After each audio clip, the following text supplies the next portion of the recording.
Hey guys, welcome to MadTech. Today I will be learning how to delete Viber messages, and now let's dive right in.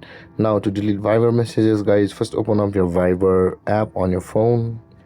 And after opening your Viber app, guys, open the chat box of the person on which you want to delete the message. And over here, guys, I had sent two messages over here saying hello.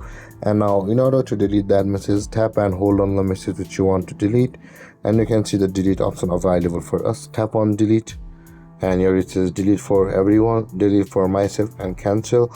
Tap on delete for everyone if you want to, and this process goes same for the text you have received on your phone on your Viber as well. If you have received a message, you can delete the message same way. With that being said, guys, you can just delete a message by tapping and holding on it, and tap on the delete when this appears, and delete for everyone according to you. And guys, this is how to delete messages in Viber. And if you have any confusions or questions regarding the topic, feel free to comment in the comment section below, and don't forget to like, subscribe, and hit that bell icon for more videos. Thank you for watching, guys. Peace.